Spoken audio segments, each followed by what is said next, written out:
حضرت ابو دجانہ رضی اللہ تعالیٰ عنہ ایک صحابی ہیں، مرض الموت میں تھے آپ، یعنی اس بیماری میں مبتلا تھے جس کے بعد موت کا اندیشہ تھا آپ کو۔ ایسے وقت میں بیمار ہیں، سخت ہیں، لیکن چہرہ جو ہے آپ کا تھمتھما رہا تھا، خوشی کے مارے چہرہ کھل گیا تھا۔ آنے جانے والے جو عیادت کے ہیں وہ ان کو پوچھتے تھے کہ اے ابو دجانہ یہ کیا معاملہ ہے، آپ پر تو مرض طاری ہے، مرض میں تو لوگ نحیف و ناتواں ہو جاتے ہیں، چہرہ سست پڑ جاتا ہے، آپ کا چہرہ چمک رہا ہے، ایسی حالت میں آپ کو کس بات کی خوشی ہے؟ تو حضرت ابو دجانہ رضی اللہ تعالیٰ عنہ فرماتے ہیں مجھے اس بات کی خوشی ہے کہ اللہ کے کرم سے میرے دامن میں دو باتیں ہیں، میرے دامن میں دو باتیں ہیں جس کی وجہ سے میرا چہرہ اس مرض کے عالم میں بھی تھمتھما رہا ہے، اس مرض کے عالم میں بھی میرا چہرہ کھلا ہوا ہے۔ اس کی وجہ کیا ہے؟ میرے دو معاملات ہیں۔ ایک معاملہ یہ ہے کہ میں نے زندگی میں کبھی بھی جو چیز مجھ سے تعلق نہیں رکھتی اس میں اپنی گردن گھسانے کی کوشش نہیں کی، جو چیز میرے سے متعلق ہی نہیں ہے اس میں جھانکنے کی کوشش کبھی نہیں کیا۔ اور دوسرا یہ کہ میں اب دنیا سے اس حال میں جا رہا ہوں کہ میرا سینہ جو ہے وہ مسلمانوں سے بالکل محفوظ ہے، کسی مسلمان کے لیے میرے دل میں کوئی نفرت، کوئی غصہ، کوئی حسد نہیں ہے، اسی لیے میرا چہرہ یہ کھل کھلا رہا ہے۔ مجھے خوشی ہے کہ میں دنیا سے اس حال میں جا رہا ہوں جس حال میں میرے آقا علیہ السلام نے جانے کا مجھے حکم فرمایا ہے۔ تو آپ دیکھیں کس طرح آقا علیہ السلام نے اس بدگمانی کے عیب کو ماحول سے نکالا، اور یہی تربیت صحابہ سے تبع تابعین کو ملی، تبع تابعین سے اولیاء اللہ کو ملی۔ بالکل ایک دو تین باتیں میں آپ کے سامنے عرض کرتے ہوئے اپنے گفتگو کو اس حوالے سے سمیٹ رہا ہوں۔ حاضرین محترم عزیزان گرامی، یہ صرف تقریر نہیں ہے، ایک ایسا سبق میں آپ کے سامنے آج رکھا ہوں، اگر اس پر آپ اور میں عمل کریں تو ہماری دنیا تو بہتر ہوگی ہی ہوگی، آخرت کے کئی عذابات سے انسان بچ جائے گا، خبر کے کئی عذابات سے انسان محفوظ ہو جائے گا۔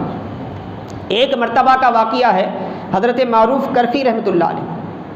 طبقات الاولیاء میں مشہور محدث امام ابن ملکن نے روایت کیا، اس واقعے کو ذکر فرمایا۔ حضرت معروف کرخی یہ انتہائی عظیم الشان بغداد کے بزرگوں میں سے ہیں۔ آپ ایک مرتبہ اپنے شاگردوں کے ساتھ، اپنے مریدوں کے ساتھ دریائے دجلہ کے کنارے آپ جا رہے تھے،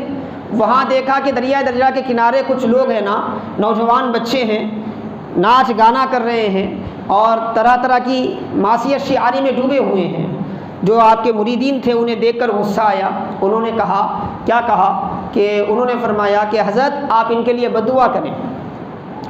ایمان کا تقاضا ہے کہ وہ بے غیرتی دیکھ کے پسند نہیں کرتا نا بھائی، تو لازمی بات ہے انہیں غصہ آیا، وہ غصہ برا بھی نہیں تھا۔ انہوں نے کہا کہ حضرت آپ ان کے لیے بد دعا فرمائیں، دیکھیں یہ دریائے دجلہ پر ٹھہر کر کیسی اللہ کی نافرمانی کر رہے ہیں، اللہ کی کیسی نافرمانی کر رہے ہیں۔ تو شاگردوں نے کہا آپ نے دعا کے لیے ہاتھ اٹھائے، انتہائی اللہ کے مقبول بندے،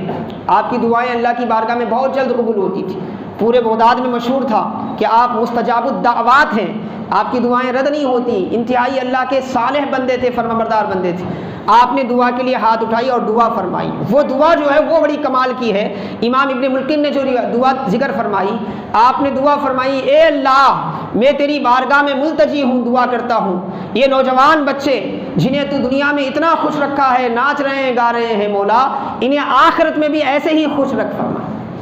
آخرت میں بھی ایسے ہی خوش رکھ۔ شاگرد سارے کے سارے پریشان ہو گئے، وہ بولے حضرت ہم تو بد دعا کرنے کے لیے کہہ رہے تھے، آپ دعا کر رہے ہیں۔ بولے تم نے میری دعا نہیں سنی، میں نے دعا کی کہ مولا انہیں آخرت میں خوش رکھ، دنیا میں تو یہ خوش ہیں، ناچ گا رہے ہیں، اور یہ ان کی عقل ہے کہ یہ سمجھ رہے ہیں کہ ناچ گانا خوشی ہے دنیا کے اعتبار سے، خیر یہ ان کی اپنی عقل ہے، مگر میری دعا یہ ہے کہ آخرت میں خوش رکھ، آخرت میں وہی خوش رہے گا جنہیں اللہ توبہ کی توفیق نصیب کرے گا، وہ توبہ کرے، نیکی کرے، اچھائیاں کرے، خیر سے ان کی زندگی گزرے اور آخرت میں اللہ کی بارگاہ میں ان کے اعمال مقبول ہو جائیں۔ یہ میں نے دعا کی، یہ میں نے دعا کی۔ تو ہمارے بزرگوں کے دیکھنے کا ڈھنگ، انداز، رسول اللہ علیہ وسلم کی اس تعلیم و تربیت کی وجہ سے یہ انداز تھا ان کا، یہ کیفیت تھی۔ اگر یہ ماحول ہمارے اندر پیدا ہو جائے تو حاضرین محترم عزیزان گرامی پھر ہمارے ماحول میں انتہائی پاکیزگیاں پیدا ہو سکتی، انتہائی پاکیزگیاں، انتہائی خوبیاں ہمارے ماحول میں پیدا ہو سکتی ہیں، بہت سے بڑے بڑے پریشانیاں، بہت سے بڑے بڑے مسائل حل ہو جائیں گے اگر ہمارا دل بدگمانی کرنا چھوڑ دے۔